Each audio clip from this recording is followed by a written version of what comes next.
એની માટે રોજ સવારે ઉઠીને આપણે આપણી જાતને કહેવાનું, I can not do anything wrong in my life today.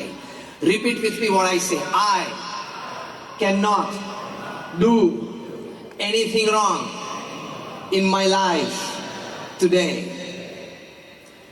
આ સવારના પરમાં ઉઠીને પોતાની જાતને વાક્ય કહી દેવાનું કે હું ખોટું કરી જ ના શકું, because I am a divine child. વયમ અમૃતસ્ય પુત્રઃ. આપણા મહાન શાસ્ત્રોએ આપણને શીખવાડ્યું છે, we are the children of God. એક રોયલ ફેમિલીમાં કોઈ સંતાન જન્મ્યું હોય, દીકરો દીકરી, એને પણ ટ્રેનિંગ આપવામાં આવે છે કે તમે રોયલ્ટીથી જીવો.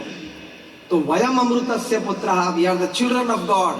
આપણે રોયલ્ટીથી પણ આગળ ડિવિનિટીથી જીવવાનું, કે કોઈ મને કોઈ દિવસ આંગળી ચીંધી ના જવું જોઈએ કે તે આ કામ ખોટું કર્યું, આ અનીતિથી કર્યું, આ અપ્રામાણિકતાથી કર્યું. I don't want that pointed finger in front of me. આ ડિગ્નિટી કહેવાય. તો આપણે ઇન્ટરનલ સ્ટ્રક્ચર પેલું ડાયમંડ જેવું બનાવ્યું કહેવાય, નહીં તો કોલસો. બે સગા ભાઈઓ છે અગેન, પણ આટલા નાના હીરામાં ટ્રક ભરીને કોલસો આવે. એક ભાઈની આટલી કિંમતમાં બીજો ભાઈ તો ટ્રક ભરીને આવી જાય. એમાં આપણી પ્રાઇઝ એન્ડ વેલ્યુ, એનું આપણે જાણપણું રાખવાનું. જો પ્રમુખ સ્વામી મહારાજે પૃથ્વી ઉપર આટલું મોટું કામ કર્યું, તમારામાંથી કોઈ 2-4 મોટલ ચલાવતું હશે, કોઈ 5, 15, 25 સ્ટોર ચલાવતું હશે, કોઈ અન્ય વેપાર ધંધામાં હશે. તમે અક્ષરધામ જોયું છે એટલે એવા નાના મોટા 1300 કેમ્પસ, 1300 કેમ્પસ પ્રમુખ સ્વામી એકલા હાથે ઉભા કર્યા. તમારામાંથી જે 5 મોટલ ચલાવતા હશે ને ખબર પડતી હશે કે સાંજ કેવી પડે છે, હા કે ના? હવે તમને કોક એવો મળી જાય કે આની પાસે 1300 મોટલ છે, અથવા આની પાસે 1300 સ્ટોર છે, ખાલી એટલું બોલે ને તો તમને એમ કેવું થાય કે માણસ કેવો મોટો છે. કમર્શિયલ અને કોર્પોરેટ સેક્ટરમાં કદાચ થોડું શક્ય છે. એનજીઓ લેવલ ઉપર આ લેવલ ઉપર જવું ને, 1300 hospitals, hostel, schools, colleges, community centre, સંસ્કાર કેન્દ્ર, હરિમંદિર, મંદિર અને અક્ષરધામ પ્રમુખ સ્વામી મહારાજે 45 વર્ષના ગાળામાં ઉભા કર્યા. અમે ત્યાં Hyderabad all India builders association, builders and developers એસોસિએશનની મીટ હતી, એમાં ગયેલા. એમાં ટોપ ક્લાસ બધા બેઠા હતા. First question I asked them, is there anybody sitting here who has put his foot on 1300 lands? તમારામાંથી કોઈ અહીંયા બેઠું છે જેને 1300 જમીન ઉપર પગ મૂક્યો હોય? આમ કોઈ નહીં. આપણે પગ નથી મૂક્યો. પ્રમુખ સ્વામી મહારાજે 1300 જમીનો ઉપર 1300 પ્રોજેક્ટ પૂરા કર્યા. Hospital, hostel, school, college, Sanskardham, Hari મંદિર, મંદિર ને અક્ષરધામ બધું થઈને, અને એ પણ 45 જ વર્ષમાં. એનો મતલબ કે દર 15મા દિવસે પ્રમુખ સ્વામી મહારાજે એક સંસ્થા ઊભી કરી સમાજ માટે, એવરી 15th ડે. હવે ઘરમાં નળ લીક થતો હોય તો પ્લમ્બર કેટલા દિવસે આવે છે ને ચેક કરજો. અને આ 1300 સંસ્થાઓ પણ પોતાની ઉંમર 51 પછી, 51 થી 95માં, 51 to 95માં, એ પાછું ઇમ્પોર્ટન્ટ છે.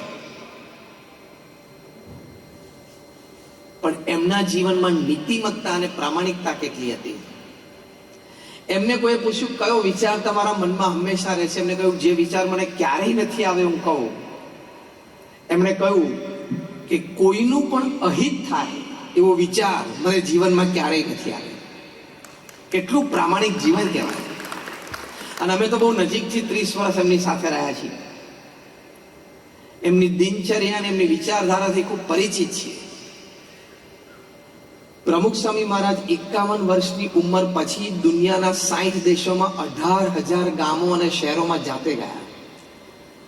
વ્યક્તિઓને નિર્વ્યસની કરવા માટે, એને ચારિત્રની દ્રઢતા કરાવવા માટે, કોઈ ડ્રગ એડિક્ટ હોય તો એને ડ્રગ છોડાવવા માટે, કોઈના ઘરમાં વિવાદ હોય તો એ વિવાદ મિટાવવા માટે, કોઈ પતિ પત્ની વચ્ચે ઝઘડો હોય તો એ પુરુષ સભ્યો પાસેથી વાત સાંભળીને નિરાકરણ કરવા માટે, સમાજના સર્વાંગી ઉત્કર્ષ માટે દુનિયાના 60 દેશોમાં 18,000 ગામો અને શહેરોમાં જાતે ગયા. અત્યારે પૃથ્વી ઉપર 8 અબજની વસ્તી છે. એક માણસ મને લાવી આપો જે 18,000 ગામો અને શહેરોમાં ઇન પર્સન જાતે ગયો હોય. સાથે સાથે લોકો એને પત્ર લખતા એવા 7.5 લાખ પત્રોને એમને લેખિત જવાબ આપ્યા. 45 વર્ષ 50 વર્ષ સુધી રોજ સાંજે આવી રીતે 2 કલાક સત્સંગ માટે એમને આપ્યા. 3.5 લાખ ઘર, ઓફિસ, ફેક્ટરીમાં જાતે ગયા. અમારા જેવા 1100 સંતોને એમણે દીક્ષા આપી. એમાંથી 900 થી પણ વધારે સંતો graduates, post graduates, chartered accountants, doctors ને એન્જિનિયર્સ છે. એમાંથી 100 થી વધારે સંતો Born American and British citizens છે. હાર્વર્ડમાંથી MBA થયા હોય એવા પણ અમારા સંતો છે. જોર્જ ટાઉનમાંથી લો થયા હોય એવા પણ અમારા સંતો છે. આ મેં તમને એટલા માટે વાત કરી તમને એમ ના થાય કે નહીં ફાવ્યું હોય, નહીં જામ્યું હોય, નહીં ગોઠવાણું એટલે અહીંયા બેસી ગયા. હા,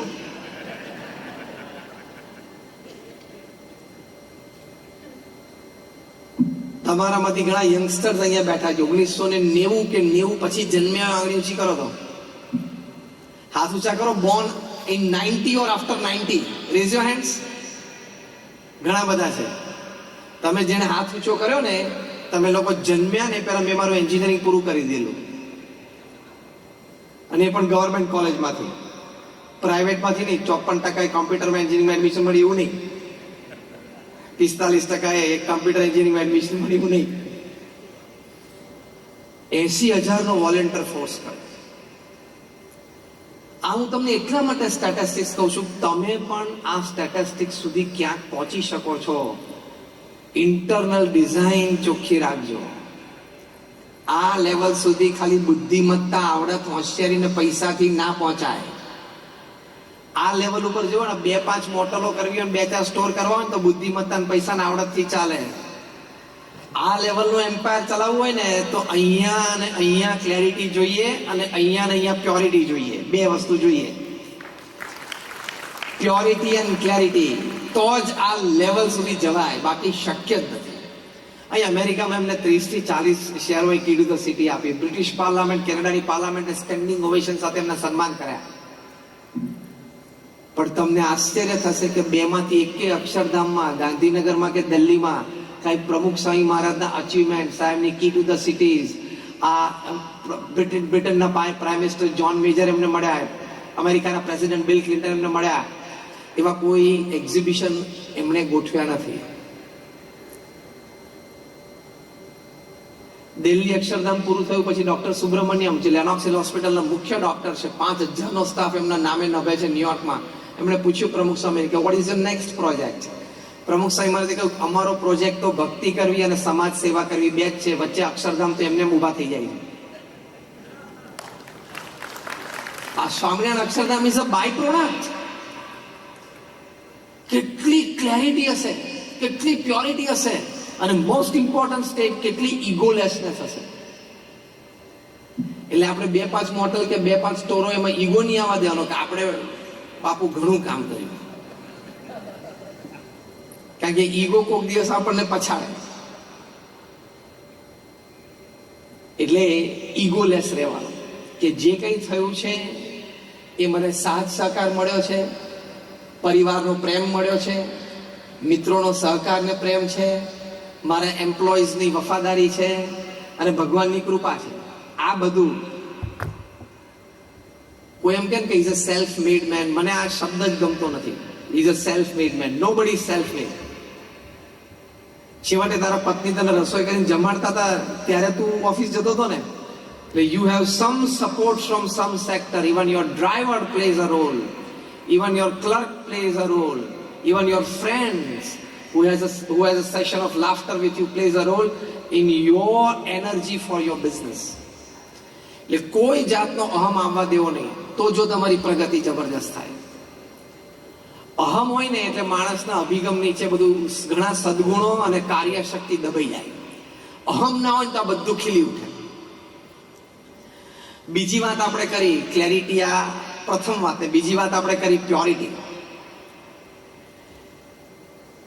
કે જીવનમાં પ્યોરિટી પણ રાખવાની.